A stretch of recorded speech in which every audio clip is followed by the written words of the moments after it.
how you assess and how you manage skin disorders, no? So, hindi tayo nag-focus naman sa intake ng burn and pressure ulcers.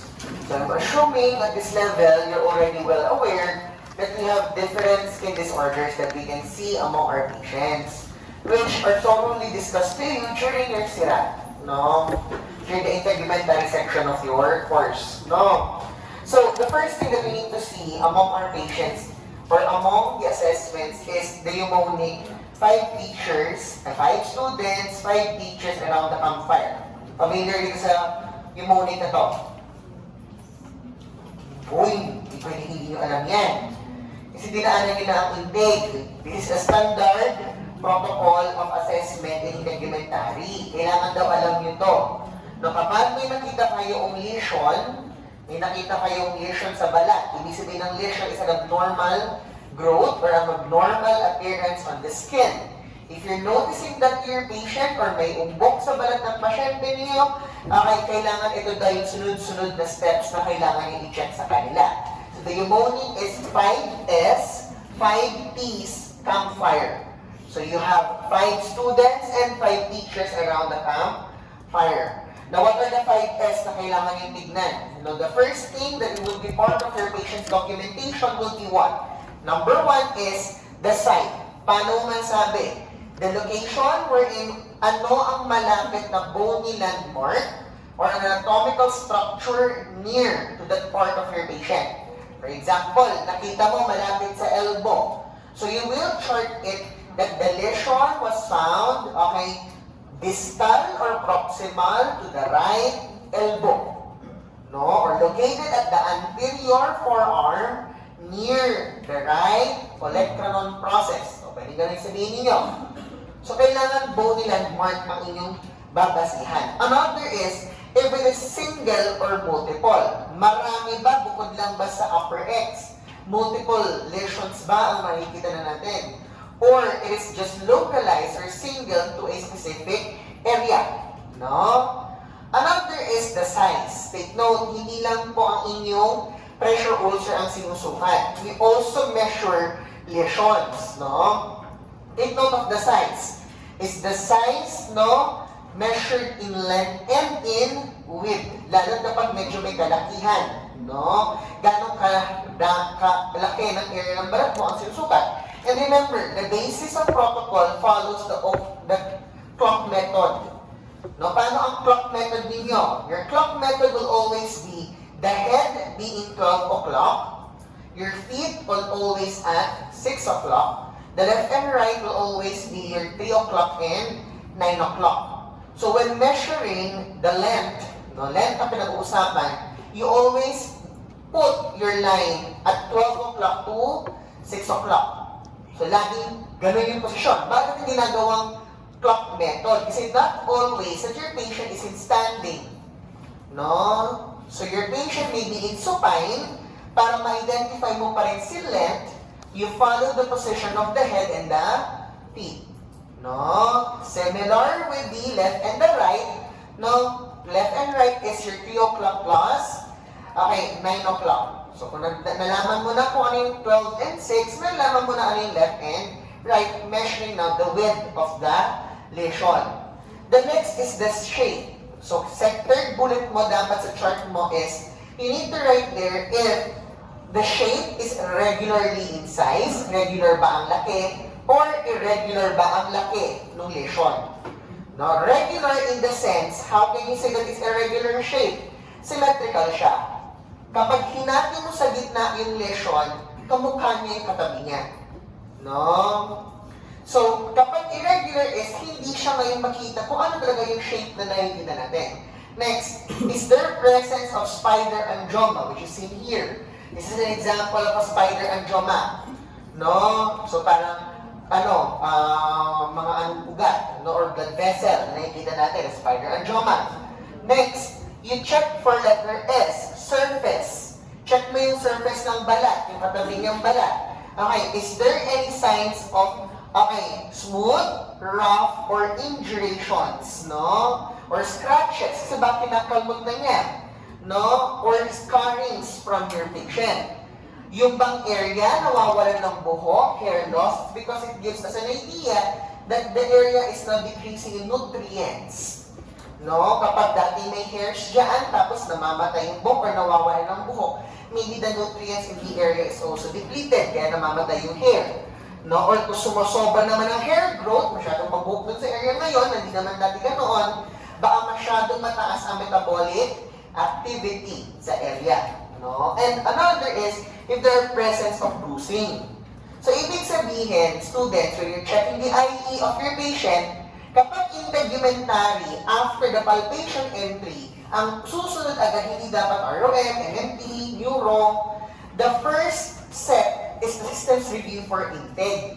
And the systems review for intake usually accompanied by maglalagay ka ngayon ng bullets no, na describe mo bawat entry mo. For example, like as this, bulleted mo siya nire-report.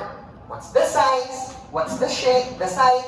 The shape? If there's presence of angiomas, presence of other ocular inspection. Nakukuha. Malimit pa nga, pag sinachart ang intake, sa tabi ng chart, may picture nung ina-assess ninyo.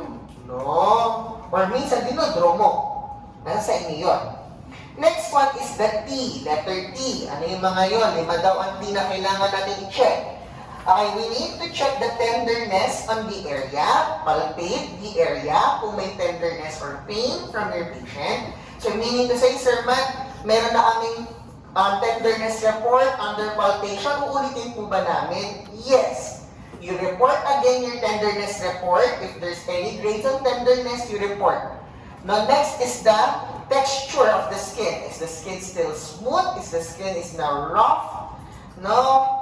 As well as the presence of turgor. So what is turgor? Turgor is the elasticity of the skin. It indicates now the hydration levels of your patient. How do you test turgor? Paano yung tinitest? I-pinch mo lang ba ang balat mo? You lift your skin. Ano naman ngayon? Nilift mo yung skin mo. What is your normatives? How can you say that the skin is still normal or has normal turgor? Ilan? Bumabalik nga. Gano'ng kabilis? Paano? Bumalik 1 minute. Bumalik naman Paano mo masabi ngayon normal turgor pa ang pasyente? Ano lang ninyo? How can you say that the patient still has normal turgor or normal ang kanyang hydration? Hindi yan mismo sa sugat ha. Turgor assessment is done on areas that are malapit sa bony prominence, sternal area, no, dorsal aspect of the hand. Yun yung malimit yung test nyo for turgor assessment. Clavicular area, kasi yun on bone skin. No, yun ang malimit na ginagawa ng turgor assessment. The question now is, how can you say that during the turgor assessment, the patient has normal turgor? How quick?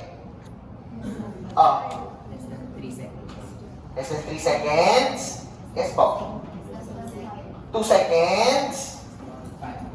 According to Pearson and Fairchild, if a patient returns and more than 5 seconds, the patient has poor hydration. So dapat below 5 para masabing normal. But if it remains 5 or more, no, it is now poor in hydration status. Now, how is now temperature? Temperature is the temperatura. You can do it through the use of a device to check the temperature of the skin, or you can just do it by palpation. No? You palpate. If there is increased thermicity of the area or decreased thermicity of the area. And lastly is your trans-illumination. What is trans-illumination? Trans-illumination is commonly done on the nails, and it is utilizing a use of a flashlight. May flashlight, no? Ano ginagawa? Ito yung ginagawa. Kumuha ka ng flashlight, ilagay mo sa ilalim ng daliri mo. Kapag ginawa mo yun, what are you doing? It illuminates the area, pinapailaw niya, na kapag mapula yan, it means it has good blood supply. Ngayon, ang kagandahan kasi ng trans-illumination is a non-invasive and quick assessment for us during bedside assessment. Bakit? Kasi tinayin na sa picture. This is a case wherein the patient is suffering from a fungal infection of the nail. No? So, meron siyang fungal infection ng kanyang kuko. No? Now, in this assessment, it tries to see to us that ang problema lang talaga niya is the nail. No? Kasi bakit? You can see that the tissues of the area is still in red. Ibig sabihin, mapula pa yan, good pa ang vascularity, etc. Pero, kapag titignan mo, nakikita mo ngayon hanggang saan na yung extent ng kanyang fungal infection. Na baka maaari kung titignan mo lang, maliit, nung inilawan mo na, nakikita mo na baka nasa loob na pala kumakalat yung kanyang fungal infection. Nakuha ninyo lahat. So those are your 5S and 5Ps kapag ginagawa nyo ang inyong assessment. Take note, this series of assessments are done only for cases na lesions in general, dito burn, dito pressure ulcer. So these are lesions or any lumps na umbok na may nakita sa pasyente. The campfire stands now for letter C, your consistency. Ano yung sabihin ng consistency? Yung skin mo ba matigas na? No, matigas na ba yung skin sa area? Or spongy na siya, lumulubog-lubog na yung kamay mo, or soft? No? Another is you check the color. Is the color same on the normal skin color, or there's erythema now? There's no pallor, there's no cyanosis, or there is no signs of hemosiderin staining, or this coloration on the skin. And lastly, letter C again is you check the circulation to the area, blood circulation. So how will you check the circulation? No? You check the circulation by seeing kung yung color na rin yun. Kaya yan yung magkakasama. Sa kulay pa lang kasi you can identify kung may good circulation sa area. Or, minsan sinasabi nila, if you want to check for circulation, okay, you may want to do what? Kung malapit na sa kamay, vascular refill, digital refill test, or kapag malapit sa isang patent artery, check the patency of the artery, palpate the pulse. No? So, yung mga technique na ginagawa. Another is, letter A, check the appearance of your patient. Tignan mo kung pangit na siya. No? Hindi. Tignan mo kung okay pa yung pasyente. If the patient is under distress, the patient is confused, the patient is showing signs of illnesses. Kasi maaari kasi there is a wound, and that wound now leads na to the development of sepsis. No? Kumakalat na yung microbe sa katawan niya, as an open portal of entry. So that's the thing that we need to also check. Another one is, if the patient has lumps, check the mobility of the lump. So how do you check the mobility of a lump? Yung lump, may umbok kayo, you place 2 fingers, no? Your index and your middle, pukulong mo yung lump. So may umbok ka dito, pukulong mo. And then move the fingers up and down, side to side. That's how you assess it. Now after mo i-move up and down, side to side, instruct the patient to perform isometrical contractions of the area, and then move again up and down, side to side. Bakit ko pinapagawa yun? Because we need to identify if that lump tumubo ba sa bone, sa muscle, sa fat, or sa skin. So, iba't iba ang makikita yung appearances, depende saan siya tumubo. For example, if tumubo to sa buto, hindi mo magagalaw yan. No, you cannot move it. It is immobile. Alam mo na agad, there is a lump that is growing from the bone. This is an abnormal bone growth. So, tinuturing na yan lang as a tumor. We don't know yet if it's benign or malignant. Basta alam na natin na ay tumubo to galing sa buto. No? Next tayo. Next one is, paano kapag tumubo sa muscle? Siyempre, sa muscle, if the muscle is relaxed, the lump is mobile. Nagagalaw mo siya kapag ang muscle ay relaxed. But if the muscle is performing a contraction or in an isometrical contraction, hindi mo magagalaw yung lump. So, ibig sabihin, sa bone, regardless of the muscle is contracting or relaxed, it is immobile. Sa inyong muscle, when the muscle is contracting, the lump is immobile. Now, paano naman po pag skin at fats or subcutaneous level tumubo yung ating lump na nakikita? No, paano naman po ang magiging resulta once I do the mobility testing? If you did the mobility testing, okay, and you see na habang ginagalaw mo, kunwari ito yung lump, the skin slides over the lump. Ibig sabihin yung lump, nung ginagalaw mo, gumagalaw yung lump, pero yung balat din, umagalaw sa ibabaw ng lump. Ang term ng libro is, the skin slides over the lump. It is now seen under the subcutaneous, sa ilalim ng balat. Kaya gumagalaw ang balat sa ibabaw, kasi, nasa ilalim lang siya ng balat. But, if the lump always follows the direction of the skin, kung saan gumagalaw yung skin mo, kuwari, ginalaw mo up, sumasabay yung lump pataas, at hindi gumagalaw yung skin over the lump is found on the skin. Skin lang ang tinubuan ng lump. Nakuha na lahat. So, 4 yun ha, during the mobility test. You're checking now kasi saan tumubo yung mga lumps na yan. And we do this because some of your patients can experience extra-articular manifestations, especially coming from a patient with RA, which is your rheumatoid nodules. Kaya inaalam natin yon, no? Kasi pwede din may ganun ang mga patient. Another is, aside from the mobility of the lump, we also want to check if the lump is pulsation, no, or pulsating. Tumitibok ba yung lump? Paano tumitibok, sir? What you're going to do is you place again your 2 fingers, okay, and the fingers are now pushed in the same direction or apart. Paano yun? So, imagine niyo ito, no? This is the lump. You place 2 of your fingers, and then yung isang finger mo, press down siya sa gitna. Kapag yung inyong lump, itong fingers ninyo, okay, ay gumagalaw, hindi pala. This is checking for fluctuations pala to. Fluctuations to. Pulsating lang pala is simple. Pinapakiramdaman mo lang kung tumitibok siya. Pag pinatong mo siya ng ganyan, gumagalaw-galaw ba yung fingers mo? Ibig sabihin, there is pulsations under the lump. Ang fluctuations pala is, ganito yan. When you're doing your fluctuation is, you place a V-line again, and then tap the center, no, with your index finger. Okay, and if the fingers move, the lump is fluid-filled. Ibig sabihin, para siyang walang kinalayo sa balon ng patella.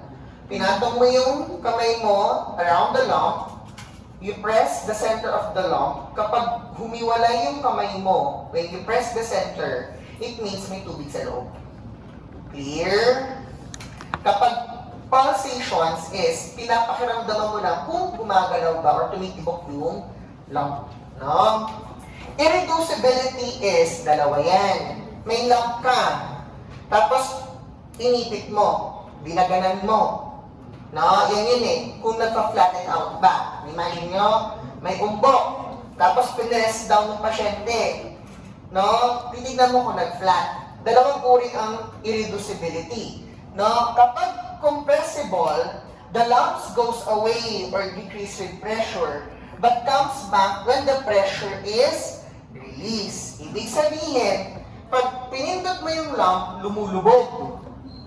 Okay, pero pag tinanggal mo na yung nag-DDM or nagpe-pressure dun sa lump, bumabalik. That is compressibility.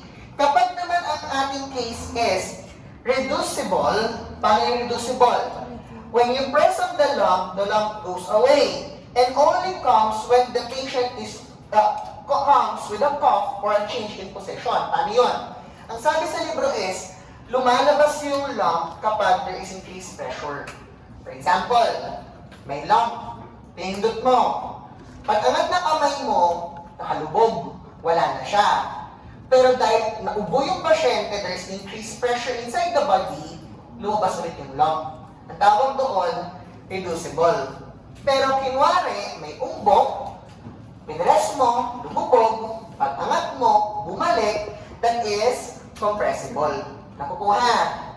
So again, okay, yan yung ating assessment. Another is the last, R and E, is checking now, letter R, the presence of regional lymph nodes and rashes. Meron namamaga ba yung nearby lymphs, no? O dito sa kilikili mo, may lymph dito, may lymph dito sa leeg, may lymph sa singit, kakapain kung namamaga. Or you also will check if there are rashes present with your patients. And lastly is the edges. Na similar lang siya ng shape.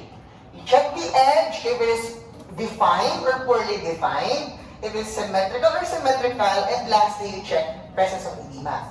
So again, kung ang case na binigay sa inyo or case na meron ng pasyente ninyo, hindi nyo makategorize as pressure ulcer, hindi nyo makategorize as burn, iba siya.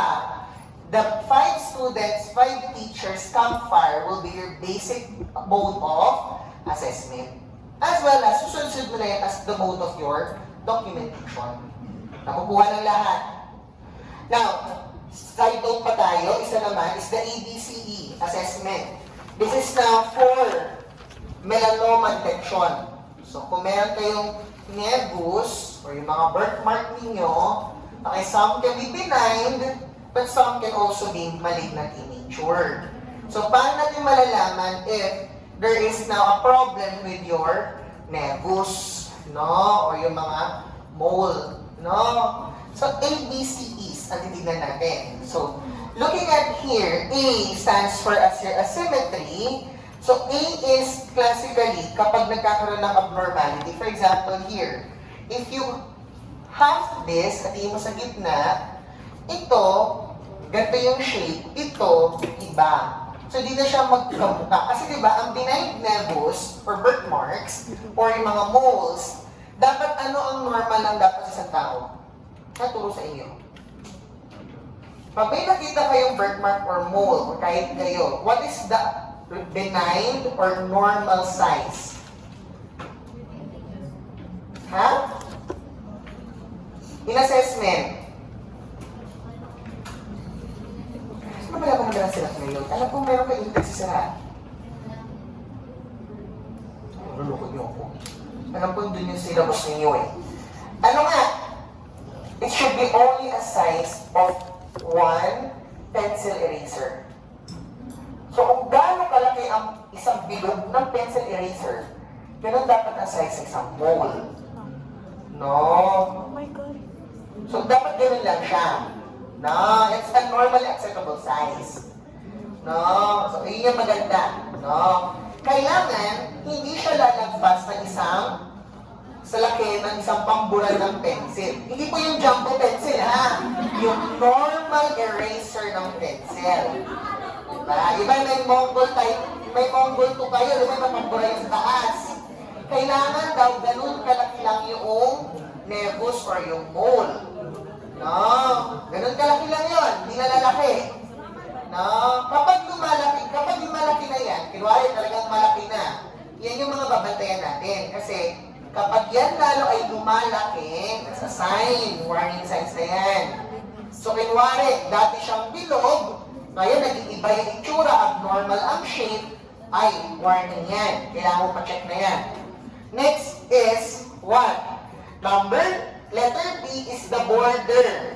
Is the border even or fuzzy? Ibig sabihin yung gilid niya, tignan mo, well-defined ba? Kitang-kita mo yung edges or may iba yung dulo niya, normal, yung kabilang dulo niya parang pa-faded na yung itsura. Ay, hindi maganda yun. Kailangan kasi, an nevus is what? Well-defined in borders niya. No? Kasi uneven borders will be a warning sign. Ano pa? Discoloration. Dati color brown.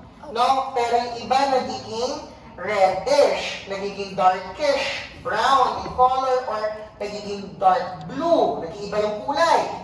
No? So that's a warning sign again that it can be malignant in nature. Kailangan patignan. No? And another is diameter kung lumalaki. No? Again, it should be at least a size of what? A pencil eraser, or if you want to have numbers, at least 1/4 of an inch. 1/4 inch lang ang laki ng diametro ng isang may melanoma. No? Pag masyadong lumalaki, you need to have to check it out. No? And lastly, letter E is evolution. What's evolution? Nangangati na siya. Nagbibitak-bitak na yung itsura niya. Binudugo. Ay, yan yung mga hindi normal that are flags that we need to have that we need to advise our patient to have it checked. No? Nakakuha ko ng lahat. Okay. Next. Paano naman po kapag pressure sore assessment? Ito, sigurado naman, tinuro sa inyo ito. No? Tinuro. So let's have a quick recall on the assessment of pressure sore. So for example, at case naman nakuha ninyo ay pressure sore. No? At ang gagawin natin is a pressure sore assessment. So the following should be needed.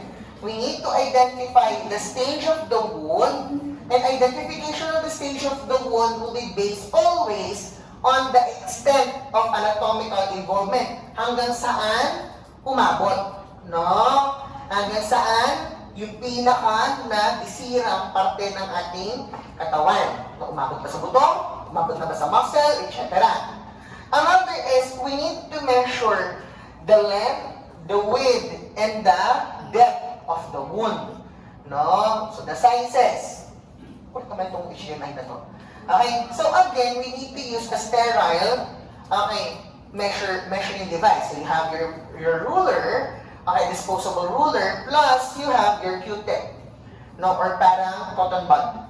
No? So yung ginagamit natin. Again, as I mentioned earlier, we measured the length, with the 12 o'clock 6 o'clock rule, and the width at 9 o'clock and 3 o'clock. No? The farthest distances na kaya nyo masukat that we consider as the width, pagpatayo, and the widest distances from one edge to the other will be the width.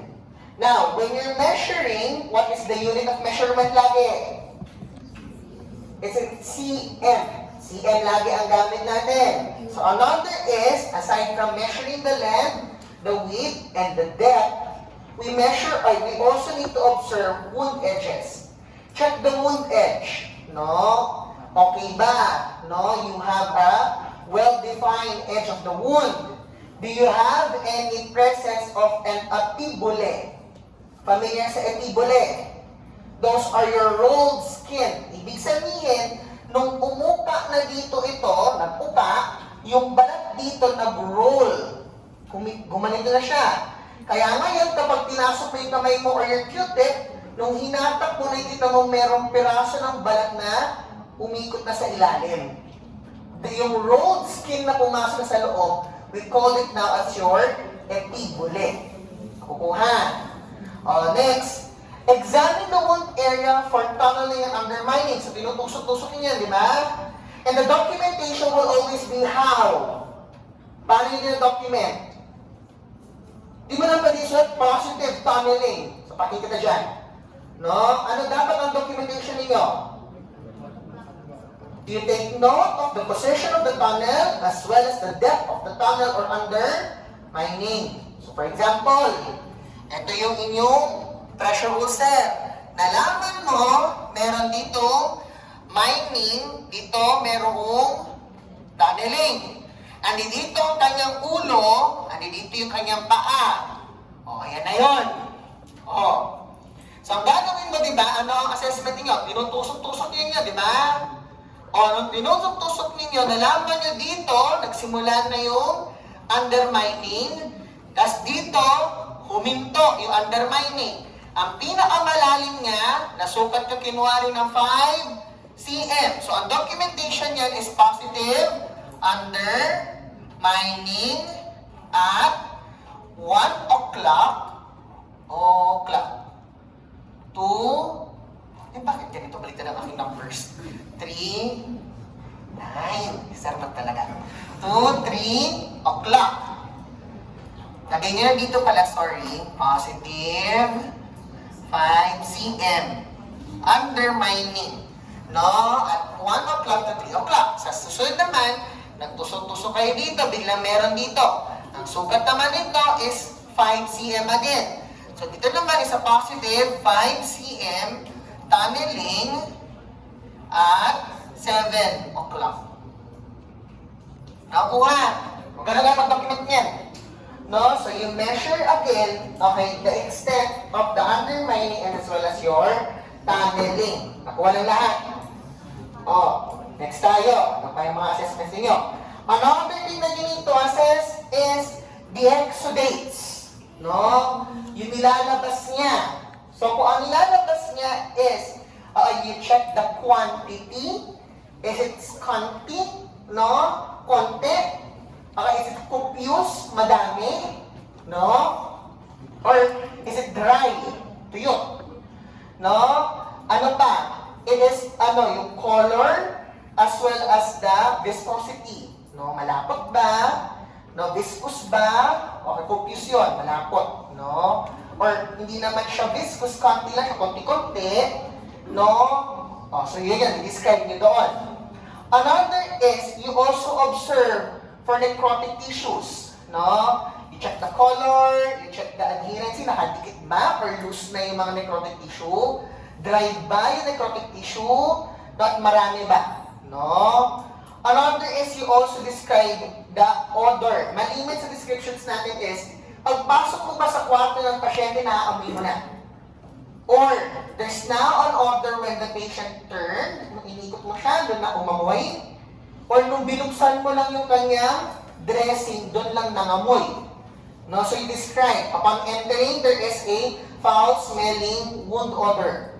Or upon turning, doon mo naamoy. Or upon removal of the dressing, doon mo siya naamoy.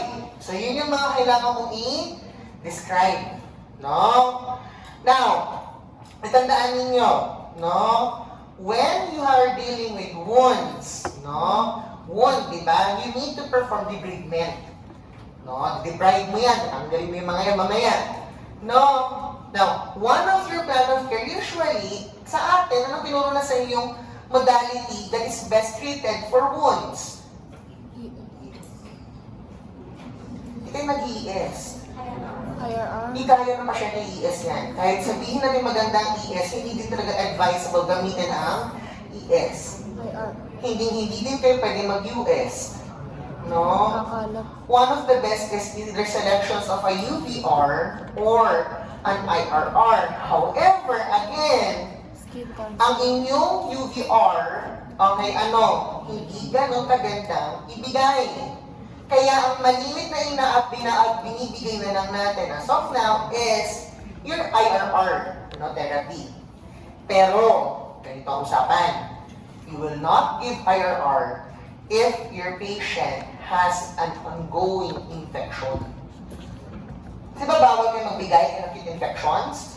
Yes. Oh, so kung infected na yung pasyente, there's an ongoing illness, you need to stop your IRR therapy. Pero kung hindi naman siya infected, no, or wala naman na din, okay, you can proceed with your IRR. Kasi bakit? Nakakatuyo kasi ng sugat ang IRR, nakapabilis nga yung paggaling. And again, the IRR effect is prophylactic and antibiotic. Nakakatulong siya. Ano ba itong TV na to? Now, next tayo. So what are the sample necrotic tissue according to the book? Ano yung mga necrotic tissue natin makikita? One is your slough. Slough is, yan yung color yellowish. Parang cheese. No? Yun. Either pwedeng cheese, pwedeng brown, pwedeng... Ano ba ito problema ng TV na to? Now, so that's your slough. No? So yun yun. No? Yun yung slough natin. Next is your S-scar. Nakita na kayo ng barbecue. Inasunog na maitim sa barbecue.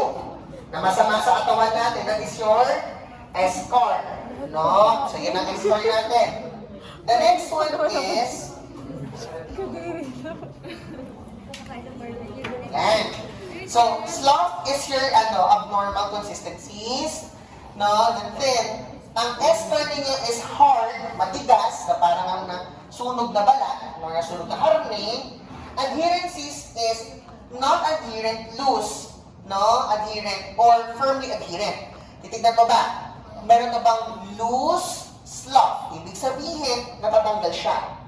No? Madali siya matanggal. Or adherent slough. Ibig sabihin, nakadikit talaga siya. No? Kahit anong pahid mo, hindi yan tatanggal agad-agad. So, inaalam mo kung nakadikit ba talaga yun or not. No? Now, another according to Sullivan is, these are the types of drainage or ano yung nilalabas na exudates ng pasyente. So you have the following terms. Kapag sinabing transudate, that is just clear, watery. Parang tubig lang, tutubig. No? So kinway na, alam ko na paso kayo, tapos tubig yung nagkaroon ng bulay, no? Tubig, fluid-filled. Kung pumutok yung tubig lang din lumalabas, we call it as your transudate. Now, kapag sinabing serosanguinous, no, meron siyang dugo. May halong dugo. No? So there's clear or a tint of red or brown, that's serosanguinous. No? Kapag naman exudate na ang term, this is now creamy or yellowish in color, medyo makapal-kapal yan. Now, usually an exudate can be seen utilizing an autolytic debridement, which later we'll be discussing debridement protocol. Basta kasi kapag sinabi niyo ng yellowish, nagdi-destroy na yung mga bacteria sa area. No? Kasi may nakikita tayong yellowish. No? Pero ganun din with a pus. No? Or nana. Alam niyo naman nana. No? Ang nana, ganun din. Color yellow or brown na medyo makapal-kapal. Yung malapot-lapot ang dating. No? And an infected pus can be now what? Yellow, blue, or green. Makapal talaga siya, usually indicating an infection. Clear? So ito yung mga terms na pwede yung gamitin on your patients. No? Now, another thing that we need to check is, we already discussed this, now the surrounding skin, for example, ito yung sugat ninyo, you also assess the area of the peri-wound. Peri-wound, ang tawag natin. Is it a peri-wound? The skin surrounding the wound. So you assess, dry ba yung peri-wound? Macerated ba? Kasi lagi nababasa na. Kasi bakit? This can promote, further development of ulcerations to your patient. And lastly is, aside sa pag-check ng pangit, mga necrotic tissues, we also check the variable tissue or the good tissues na tumutubo na, no? Or the wounded. So we have three terms that I'd like you to always recognize, no? We have the term granulations versus epithelializations. Now, kapag nakita kayo ng wound, a wound is good if it is beefy red in color. Beefy red na moist, yan ang pinakamagandang wound. No? Kung iisipin mo siya yung pinakamagandang wound na makikita mo. Beefy red and moist. Bawal kasi masyadong dry. Kapag dry masyado ang skin, tuyot yun. Di magandang tumubo yung tissue. Hindi din sobrang basa kasi it can lead to infections. So, a good amount of moisture, is good. Kaya kapag nakita kayo ng gantong wound, that is a healthy wound. We term it as the patient is experiencing granulations. Kasi tumutubo na yung dermis. Clear? Granulations is the term if the patient has a healing dermis. Sometimes, sa ibang libro, sabihin kayo, you can grade or you can give the descriptions by percentage. Paano percentage? Train mo lang. Kinuwari, kalahati necrotic, kalahati granulating. 50% granulating tissue. Kasi alam mo, medyo necrotic pa yung kalahati. This one is 100% granulating. Kasi lahat siya gumagaling na. No? Eh sir, paano naman po yung epithelialization? Epithelialization is the sign wherein there is a healing epidermis. So dermis, ang granulation, epithelialization is the healing epidermis. And paano mo siya makikita? You can see here, this is the dermis, this is the level of the epidermis ng normal skin, may puti dito. This area now is epithelializing. Ibig sabihin, unti-unti nang tumutubo yung epidermis. Dito din, sa balat na to, you can see here, may red sa ilalim, that is granulating tissue in the bottom, but you can see here, nagiging puti-puti na to. That's not yan bad. Baka sabihin, ay, may scar, no? Meron siyang necrotics. That's not necrotic. Kasi ang term sa necrotic is either a yellowish slough-like structure or a brown to dark-like structure. Hindi ito yun. Kapag white na yan, it is now your epithelializing tissue. Hindi porket maitim kayo, is hindi puti ang tutubo. Whitish pa yan. No? So, ang nakikita nyo dito is epithelializing tissue. That is a good sign that the patient is healing. Now, kapag naman sinabing wound contraction, what is wound contraction? A wound contraction is, dati ganyan kalaki yung sugat ng pasyente, ngayon, ganito na lang. So, ano nangyayari? Lumiliit. No? So, that's a sign that the patient is healing. So, that's wound contraction. And you did also describe that on your charts. Nakuha. Hindi lang naman ng chart mo ay stage, size, pati presence of mining and undermining. You also need to report the presence of the peri wound, the presence of an exudate, the necrotic tissue, and the viable healthy tissues. Yun ang laman dapat na isang pressure ulcer report. Nakukuha na lahat. Okay. Next tayo. Now, for your burn assessment, you have 3 methods. You have the Lonen-Browder chart, the rule of nines, as well as your palm method. Lahat kayo, alam niyo naman na kung ano pinagkaiba ng mga tatlong to. Kapag sinabi yung the Lonen-Browder chart is what? It is reliable, pero hindi siya for immediate assessments. Hindi siya maganda for immediate assessments. Kasi bakit? Ang tagal niyan gawin. Kung in emergency case, hindi mo kayang gawin agad ang Lonen-Browder chart. Kaya ang malimit na ginagamit kapag emergency case and immediate assessment is what? The rule of nines. No? But sometimes, kung ayaw mo gamitin ang rule of nines, no, you can also use the palm method. And how do you use the palm method? Fingers. Ano? 0.5 sa kawan. Itong kamay mo or kamay ng pasyente. Kamay na. Ano ang gagamitin mong palm? Palm ng pasyente or palm mo? Gusto ko. Pa kayo. Di ba sabi, the palm method is, kasama ba fingers? No, ito lang. This represent how many percent? 0.5. Ha? 0.5 na lang ba? 1 to. 1 palm correspond to 1%. Ano sabi sa inyo? 0.51. Ay, gano'n na ba ako? Wait, nalimutan ko na eh. Ano? 0.51. Pag included po yung fingers, 1. Wala, parang nalimutan ko. Talagang hindi nagturo na intig ng buo eh. Gano'n ba? Totoo ba yun? Actually, sabi ko daw. Ako talaga yan, ha? Ako, di naman yan. Kainong kamay ginagamit? Hindi na kailangan alam niya din. Kainong kamay? Yung pasyente o yung therapist? The patient's hand. No? The palm that you're going to use is the palm of your patient, not the palm of the therapist. For example na lang, ang laki-laki ng kamay mo. Yung pasyente mo ay 3 years old. Baka yung isang kamay mo ay 3 kamay na niya. Ganun lang yun. Kaya gagamitin mo is the palm of your patient. Yun ang gagamitin yung pangtansya. No? So, tuloy na tayo. Let's not go with management. Nagets yung assessment. Nagets po. Sabihin naman ang assessment niya. Medyo lang may step by step. Pero madali lang naman i-analyze ang assessment. Let's now go with the medical treatment. The medical treatment that we will always give to your patient will be what? Ito yung mga yan. Siyempre, walang asawa ang ROM. No, ROM exercises, AROM, AROM, AROM, AROM. So, ROM exercise.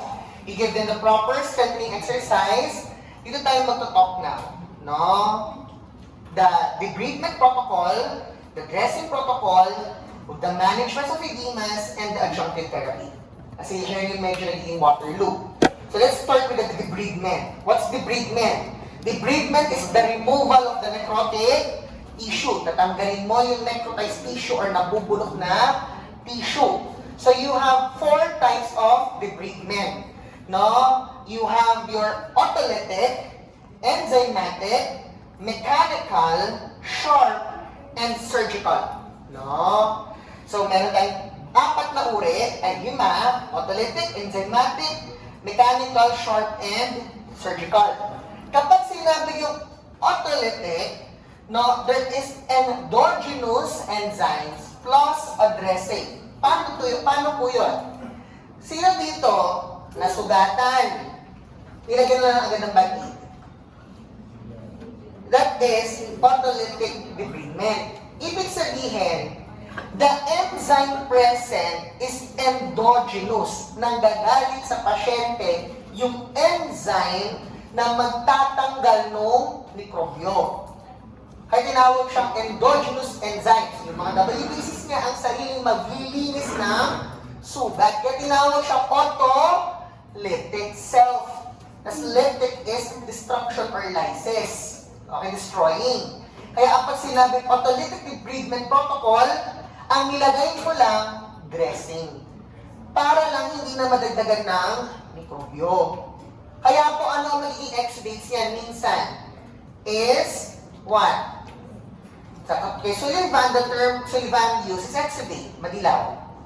No, it's because the byproduct of an autolytic debridement kasi yung WBCs niya ang nag-destroy kaya nagkaroon ng yellowish color yung exudate.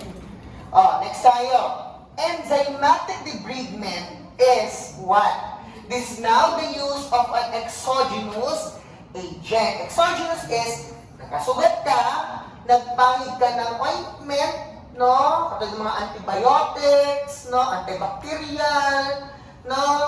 Antifungal, or yung mga antiviral na mga pinapahid-pahid, bago mo lagyan ng, dressing. That is now exogenous, nang galing sa labas ang inyong enzyme or agent para makatulong sa paglinis ng sugat na kukuha. Now, kapag naman sinabing mechanical, gumagamit ka ng mga machine, and if you're utilizing a mechanical debridement, this is always non-selective. What's the meaning of non-selective? Dalawa kasi ang uri ng debridement. You have the selective debridement and the non-selective debridement. Ano ang pinagkaiba ng selective sa non-selective? Ano turo sa inyo? Kapag sinabing selective, you only select. Pinipili mo lang kung ano yung tatanggalin mo. Eh kung kaya papapiliin, ano gagawin niyo? Tatanggalin niyo ba bad tissue, good tissue, or bad and good tissue? Okay, very good. Akala ko naluto ng utak yung kahapon eh. Bad tissue pa din, no? So kapag sinabing selective debridement, we are just removing the bad tissue. That's selective. Kapag ang ginawa mo is non-selective, ano nangyayari? Even the good tissue is being removed. Nakukuha ng lahat. So ano yung examples doon? A good example is your pressure irrigation, also known as the pulsatile lavage therapy. Ano ang pulsatile lavage therapy na tinuro sa inyo? Paano gagamitin yon? Pulsatile lavage. Alam niyo po ang bidet. Nakita naman kayo ng bidet. Parang ganun ang pulsatile lavage. Meron siyang parang bidet, pero ang lalabas sa tubig ay hindi tubig na wasa o gripo, ha? Ang lumalabas doon ay sa sterile saline solution. Yung kasi standard panlinis ng sugat. Pero ano ang itsura ng bidet? Kapag pinindot mo ang bidet, mataas ang pressure. Ganun ang pulsatile lavage. Pulsatile kasi nga, pressured siya. So imagine may sugat ka, tapos ini-sprayan mo ng malakas na pressure para mapatalsik mo yung mga tissues. Parang walang pinalayo na tamad ka maghugas ng pinggan. Yung pinggan mo madumi, binagsan mo yung gripo. Ginagano-gano mo lang. Ayaw mo kusutin. Ginagano-gano mo lang hanggang matanggal yung mga dumi sa plato mo. Ano? That is pulsatile lavage. Ang nangyayari lang nga, kapag pulsatile lavage, ang nangyayari, sa lakas ng pressure, hindi lahat ng bad ang natatanggal, pati good nadadamay. Lalo na yung mga epithelializing and granulating, yung mga bagong tubo.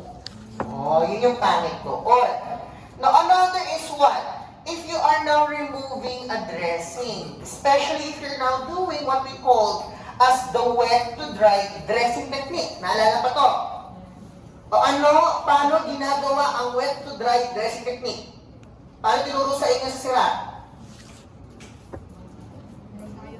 Paano ina-apply ang wet to dry? I'm ashamed. Ginagawa to ninyo. Hindi nyo na alam na, ay, yung pala yung pangit na yan. Pinakapangit to eh, wet to dry dressing application. Hugasan. Sino dito? Nasugatan. Kumuha ng gasa. Binasa ng betadine. Tinapal sa sugat. Dinikitan ng micropore. Kinabukasan, bago maligo, tinatanggal. Ginawa niyo yun. Ang tawag doon, wet to dry dressing application. Bakit? You wet the dressing, you apply the dressing, you let the dressing dry, and then you remove. Ano lang pangit doon? Natatanggal yung epithelializing. Ano ang pakiramdam nyo nung tinatanggal nyo yun? Ouch. Ay! Ay! Ay! Nagdudugo ulit.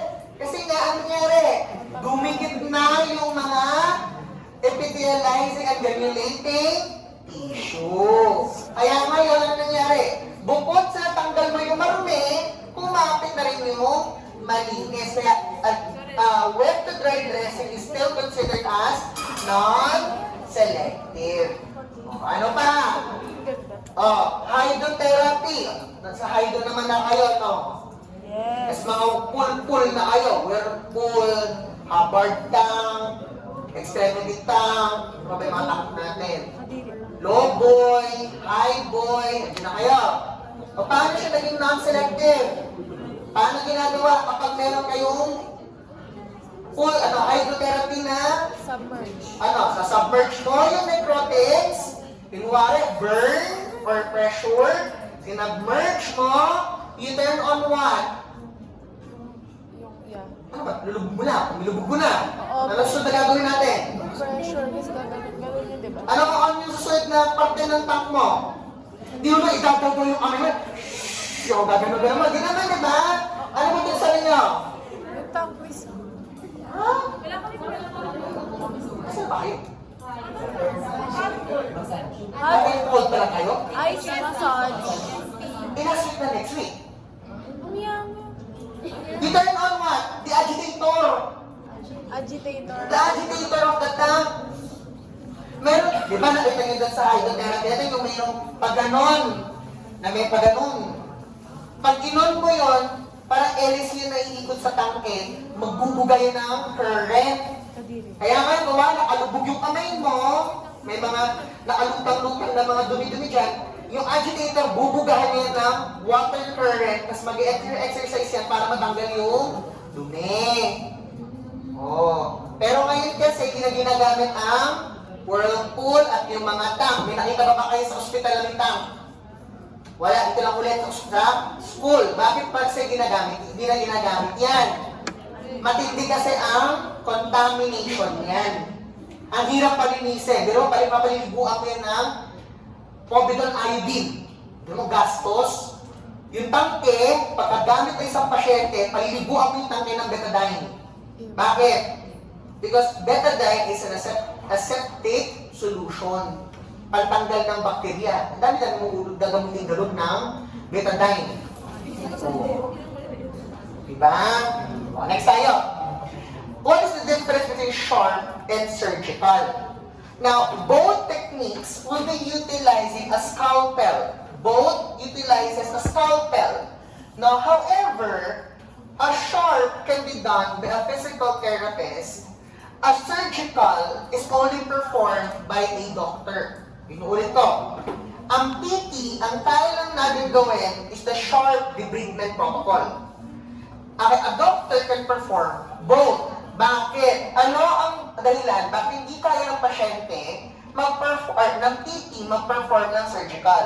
It's because it now uses a anesthesia. Hindi part ng lisensya natin magbigay ng anesthesias. So, ano pinagkaiba nila? One is selective, the other one is non-selective. Ibig sabihin, kapag sharp, ang tinatanggal lang natin, necrotic, yung bulok, yung pangit, yun lang. Kapag surgical debridement, pati good tissues tinatanggal. Kailan ginagawa yun? Kapag sobrang dami na ang necrotic tissue. Kasi bakit? The doctors will tell, we need to remove a large amount of the skin and the areas of the muscles. Kasi baka yun kasi, ngayon, okay ba later on, mabulok na rin kasi infected na din. Kaya nilalakyan nila para ngayon to make sure na talagang wala na talagang bulok na tissue na iiwan. No? That's one of the approaches now on debridement. Nagets po ang iba't ibang klase ng debridement. Okay, malakas buhay ninyo, ha? Nga pala, lecture pa sa inyo. You will never encounter these topics again. Wala nang mag-uulit sa inyo ng neuro conditions. Wala nang mag-uulit ulit sa inyo ng pedia as well as index. Kasi bakit? CCPT2 will now focus on the next conditions, no?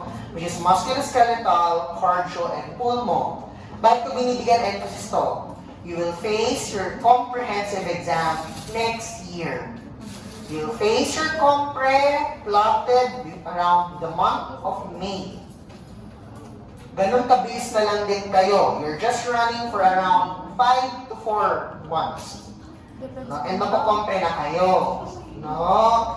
So as much as possible, when you're reviewing now, yan ay iniipon nyo na sa utak ninyo. Clear?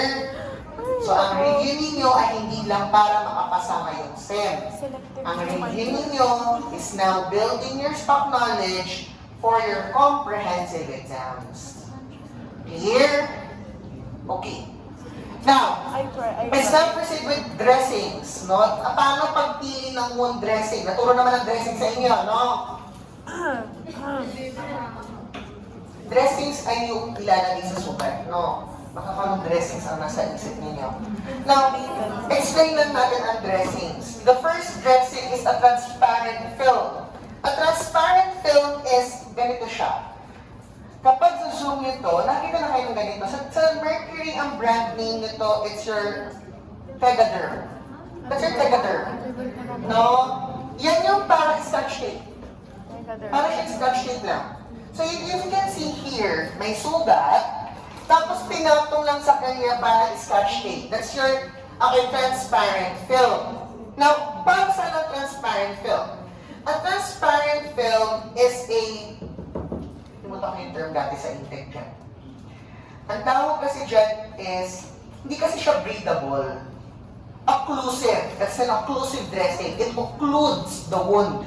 Ibig sabihin ng occlusive, pag dinikitan mo yan, walang makakapasok, walang makakalabas. Kaya maganda yan, kung wari, bagong opera, or kahit yung social na ngayon, dati kasi uso lang noon, kapag nilagyan ka ng dextrose, kapatungan lang yan ng bulak. Tapos talagyan ng micropore. Kaya lang dati, di ba? Yung social na. Yung dextrose, talagyan ka pa niyang Tegaderm. Yung nga lang, ang laki na ng bill. Pagulat ako nung dati, Tegaderm na ito na presyo? Ako lang dapat nagbaon. Hindi kasi talaga napapatagdag ng bill. Kasi bakit? Ang kaganda kasi dito is, it occludes. Ibig sabihin, kapag may sugat ka, nilagyan mo yan, hindi papasok ang mikrobyo. Kaya kagandahan dyan, kung nakasugat ka, ay bumantot, maglagay ganyan, pwede ka maligo. napapaliguan mo yung pasyente may ganito.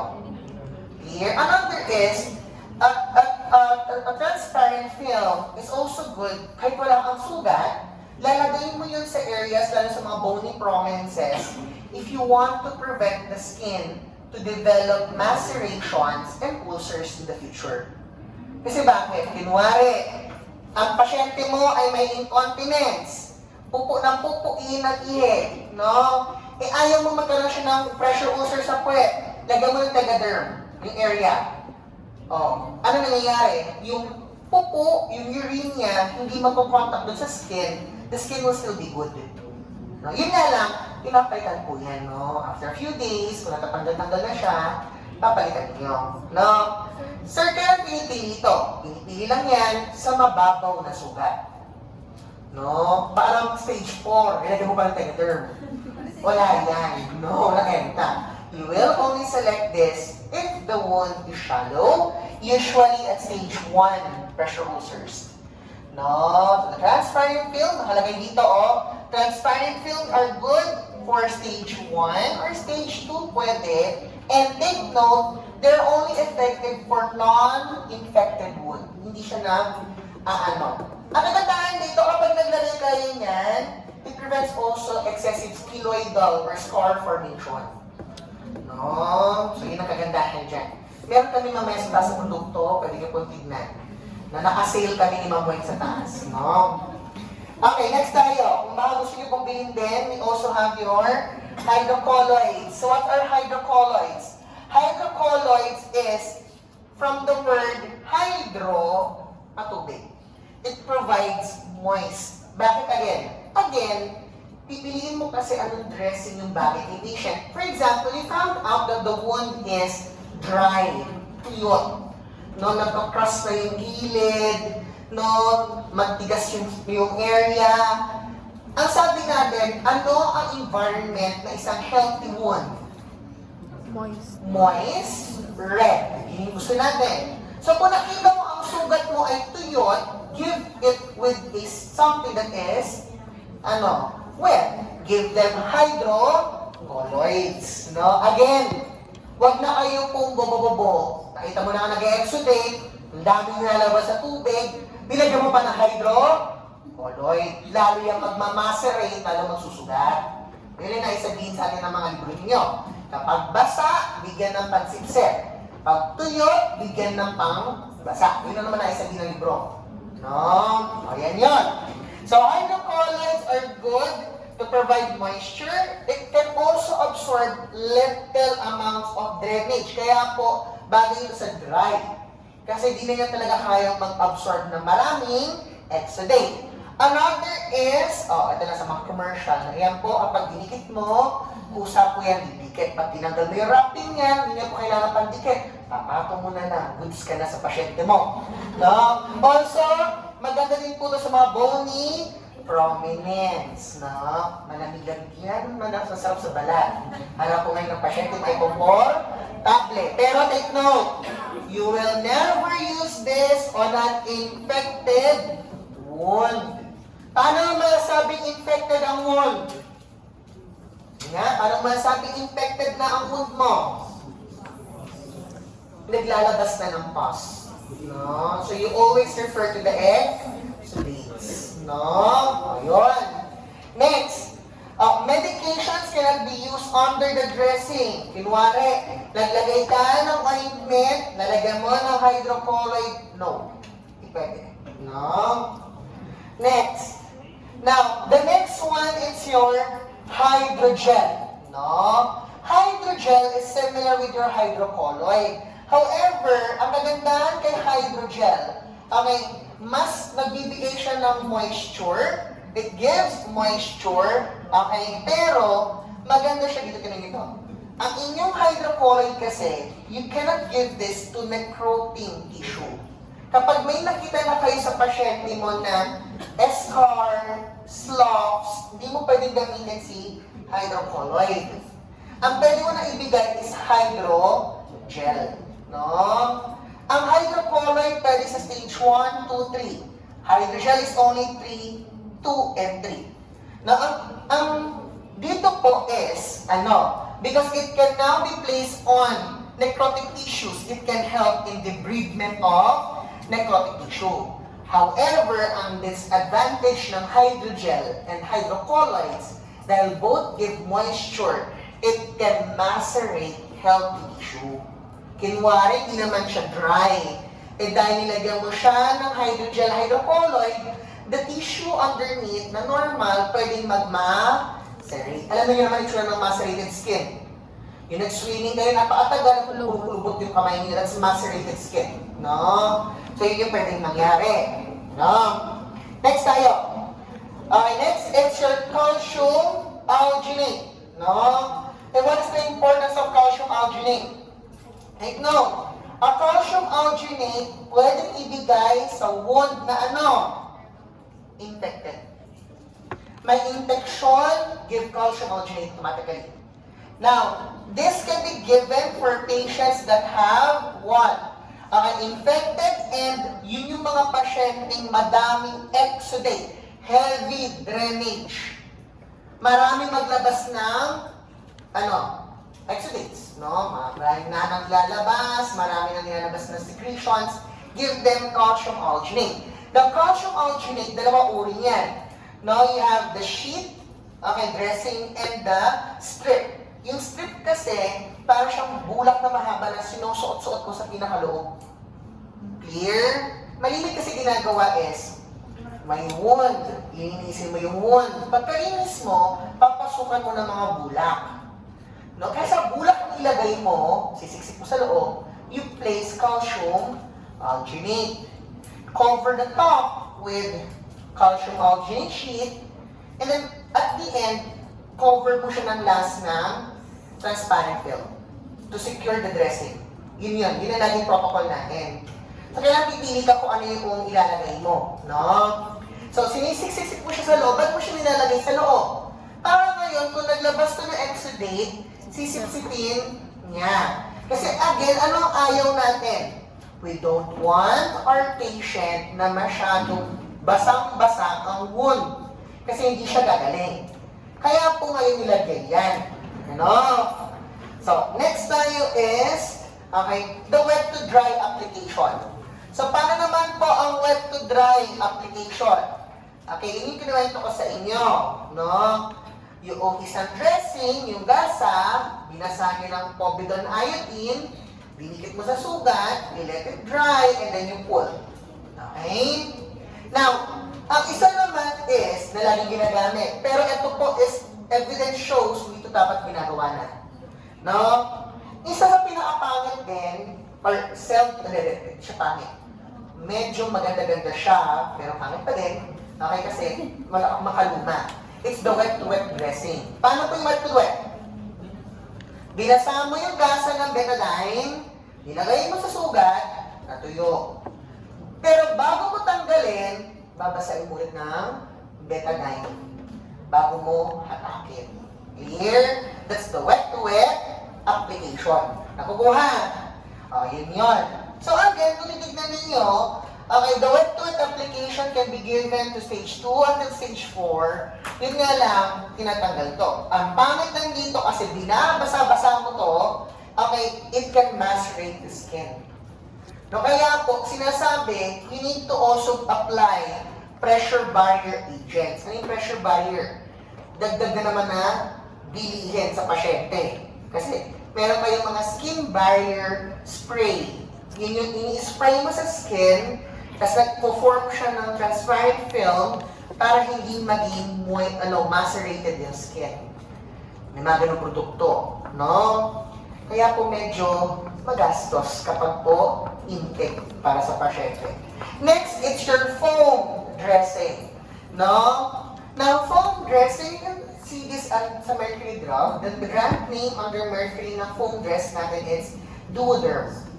It's your Duoderm kapag sa Mercury kayo tumingin. Ano yung tsura nito? Parang siyang sponge.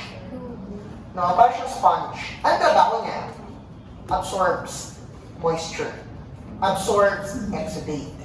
Yun nga lang, ano pinagkaiba ni foam kay calcium alginate? Si calcium alginate, it's good on non-infected and infected. But, ang inyong foam dressing, hindi siya pwede sa infected. Here, good lang siya for non-infected wound. Nagigets nyo na, iba't iba dressing.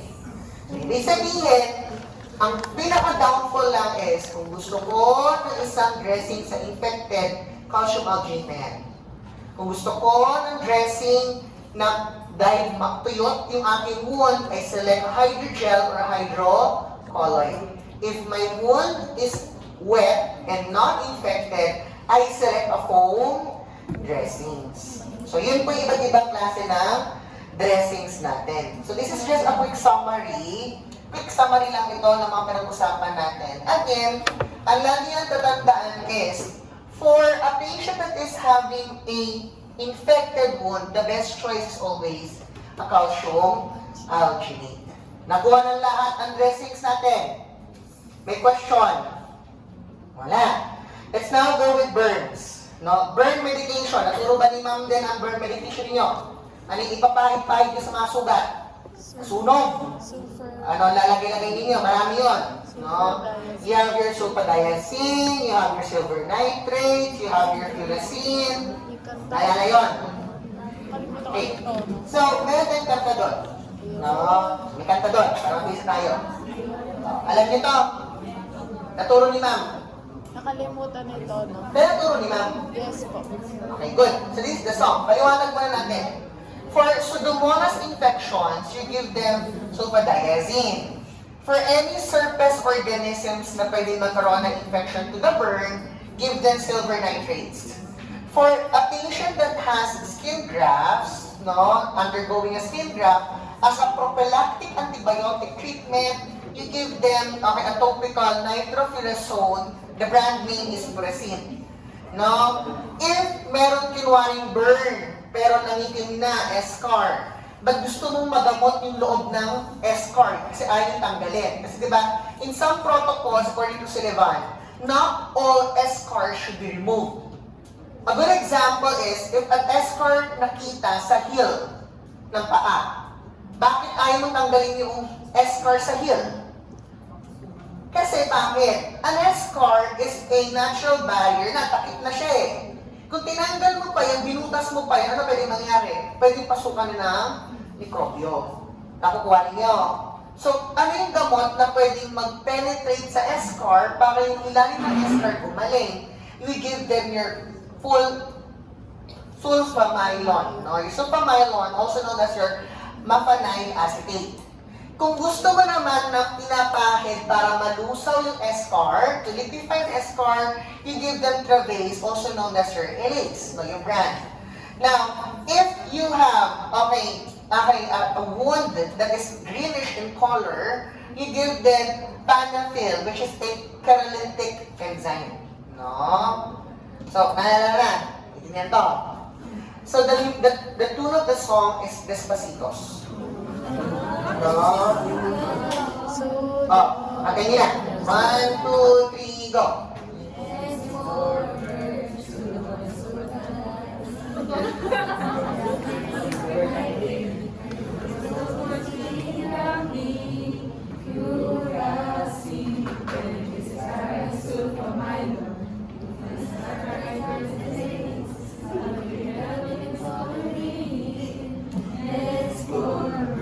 Ay na pa rin. No? So, yun na yun ha. Alam na ng lahat. Bigas na ng lahat. Okay. Hindi ko naantayin na. Okay. So, another thing that you need to consider for your burn patients are the following. Ito po, hindi nyo na ito kagustuhin. Ang kailangan nyo naalala is, you need to always stress the opposite action. For example, na-burn ang harapan ng leeg. You stress it towards the opposite. Extend. Na-burn yung elbow sa harap. Extend. Na-burn ang likod ng elbow. Flex. Ganun lang siya. Na-burn ang kamay mo sa ibabaw. Dorsal. Flexion. Na-burn ang palad mo. Extension. Open. Palm. No? Ganun lang siya. Lagi kabaliktaran kasi you want to prevent contracture to develop. For burn management is simple. Positioning exercises, range of motion exercises. Yun lang talaga ang ginagawa natin for pressure patient. Ay no, for burn patients. Here, naalala. Okay. Now, the last thing I want you all to look, I want you all to open your book, pero nandito naman na, no, are your patient educations for all skin patients. No? The skin captures are always taken from Sullivan. Sullivan naman ang kuha nito. So, these are the things that you need to instruct your patient. So, inspecting their skin, no, taking care of their skin, no. You always tell them that they need to check their feet as well as their shoes. No? Kasi bakit? This can later on develop conditions to your patient as well as checking their comorbidities. Clear? Questions for integumentary assessment and treatment? Wala, naiintindihan mo yung discussion ko?